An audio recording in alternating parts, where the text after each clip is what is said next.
हार्दिक सूर्या और पंत की बारी, कौन पड़ेगा किस पर भारी?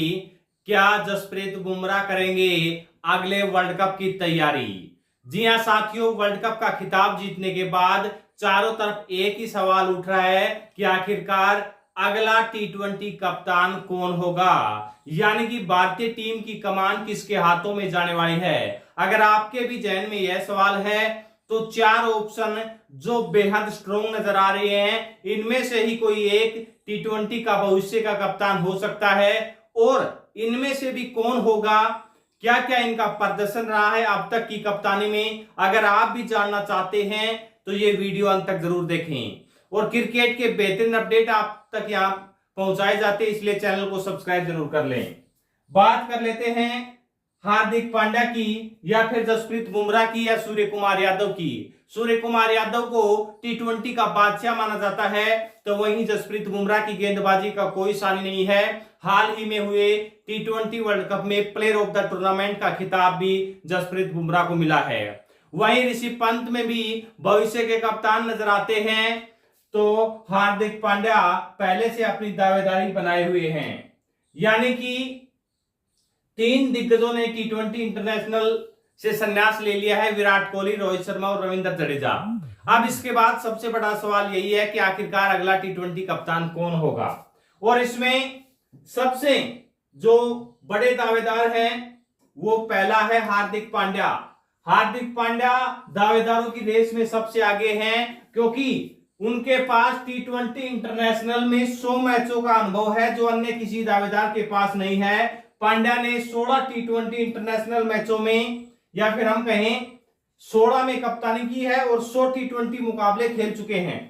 तो जिनमें कप्तानी की है उनमें 16 में से 10 मुकाबले हार्दिक पांड्या ने अपनी कप्तानी में जीते हैं। इसके अलावा बात करें इनके खुद के प्रदर्शन की, तो खुद का प्रदर्शन अच्छा नहीं रहा है। टी20 में खुद कप्तानी करते हुए 16 में से 10 मुकाबले जीते हैं, 5 हारे और 1 टाई रहा है। अपनी कप्तानी में टी20 में कप्तानी करते हुए 16 मुकाबलों में सिर्फ 296 रन ही बनाए हैं और 12 विकेट हासिल किए हैं। अब 2 पॉइंट तो इनके दावेदारी के हैं। जो स्ट्रॉन्ग पॉइंट है वो ये है कि आईपीएल में गुजरात टाइटंस को ये चैंपियन बना चुके हैं अपनी कप्तानी में, और फिलहाल मुंबई इंडियंस की कप्तानी कर चुके हैं। ये तो इनका पॉजिटिव रिस्पॉन्स रह गया। अगर नेगेटिविटी की बात करें तो मुंबई इंडियंस ने हार्दिक को नया कप्तान बनाया है, और इस बार आईपीएल में इनकी टीम यानी कि मुंबई इंडियंस निचले पायदान पर रही है। दूसरा पॉइंट यह है कि पांड्या टी20 इंटरनेशनल में अब तक 1492 रन बना चुके हैं, लेकिन अपनी कप्तानी में उनका प्रदर्शन बेहद कमजोर रहा है, सिर्फ 296 रन ही वो बना पाए हैं। इसलिए खुद कप्तानी करते हुए कप्तानी का प्रेशर हार्दिक पांड्या पर रहता है और वो साफ झलक रहा है उनके प्रदर्शन पर। दूसरी जो दावेदारी है वो ऋषभ पंत की है। जीत का जबरदस्त जज्बा पंत को भारतीय कप्तान की रेस में दावेदार बनाता है। वे 18 महीने पहले अस्पताल में थे, यानी कि मौत की जंग से लड़कर ऋषभ पंत जिस प्रकार से लौटे हैं, तो यह भी जीत का जज्बा उनके प्रति जो दिखाता है, और जिस प्रकार से टी20 वर्ल्ड कप में उनका प्रदर्शन रहा है, तो यह भी आगे उन्हें कप्तानी के दावेदारों की लिस्ट में टॉप में खड़ा रखता है। सबसे बड़ी बात यह है कि 26 साल के इस युवा ने अपनी मेहनत के दम पर 1.5 साल में इंटरनेशनल क्रिकेट में दोबारा वापसी की है, और पाकिस्तान के खिलाफ यूएसए में जो पिचों की हालात थी वो आपने देखी होगी। जो 42 रन की पारी खेली थी, लाजवाब पारी थी। टोटल टीम 119 रन ही बना पाई थी। ऋषभ पंत 74 इंटरनेशनल टी20 मुकाबले खेल चुके हैं, 1158 रन बनाए हैं और 5 मैचों में इन्होंने कप्तानी की है।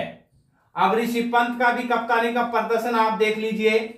5 मुकाबलों में 2 जीते हैं, 2 हारे हैं और 1 बेनतीजा रहा है, यानी कि 50-50 इनका कप्तानी का प्रदर्शन रहा है।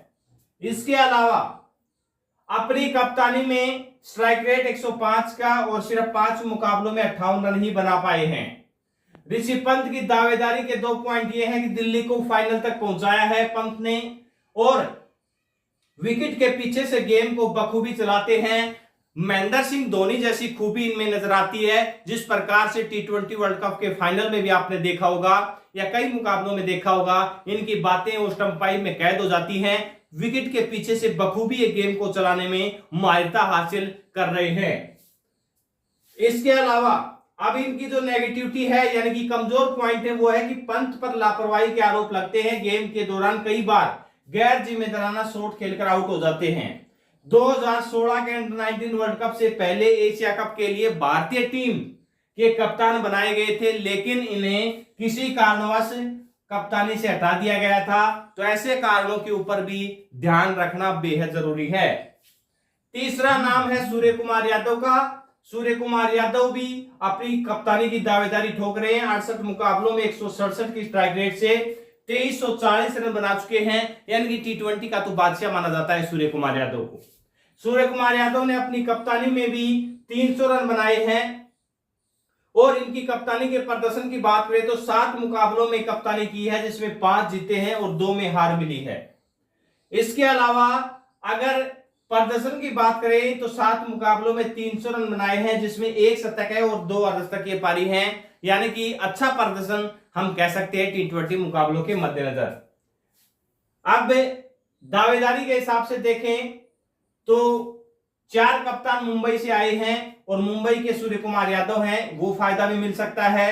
3 सीरीज में कप्तानी की है, एक भी सीरीज सूर्य कुमार यादव हारे नहीं है, ये सूर्य कुमार यादव का पॉजिटिव पॉइंट है। नेगेटिव पॉइंट की बात करें तो सूर्य कुमार यादव का जो नेगेटिव पॉइंट है वो ये है कि सूर्य कुमार यादव के पास कप्तानी का इतना अनुभव नहीं है। आईपीएल में भी एक ही मुकाबले में उन्होंने कप्तानी की है और इसमें उन्हें हार का सामना करना पड़ा था। इसके अलावा सूर्य कुमार यादव का एज फैक्टर, क्योंकि वो 33 साल के हो चुके हैं, तो भविष्य का कप्तान भी उनके अंदर नजर नहीं आता, क्योंकि आगे की कप्तानी को देखकर कि भविष्य में लगातार कप्तानी कर सके, ऐसे ही खिलाड़ी को कप्तानी दी जाती है, क्योंकि साल भर तो अनुभव लेने में ही चला जाता है। अगला जो विकल्प है वो है जसप्रीत बुमराह का। जसप्रीत बुमराह भारतीय टीम में तुरुप का इक्का है, 70 मैचों में 89 विकेट ले चुके हैं और सिर्फ 2 मुकाबलों में ही कप्तानी की है और 2 के 2 मुकाबलों में जीत भी हासिल की, यानी कि रिजल्ट 100% है। लेकिन इनकी पॉजिटिविटी और नेगेटिविटी भी देख लेते हैं। पॉजिटिव बातें जसप्रीत बुमराह की ये हैं कि 100% सक्सेस रेट है इनका जीत का, और सीनियरिटी का फायदा है कि रोहित कोहली और जडेजा की रिटायरमेंट के बाद अब सबसे सीनियर खिलाड़ी जसप्रीत बुमराह भी टीम में बचे हुए हैं। लेकिन नेगेटिव पॉइंट भी हैं। नेगेटिव पॉइंट क्या है वो देख लीजिए।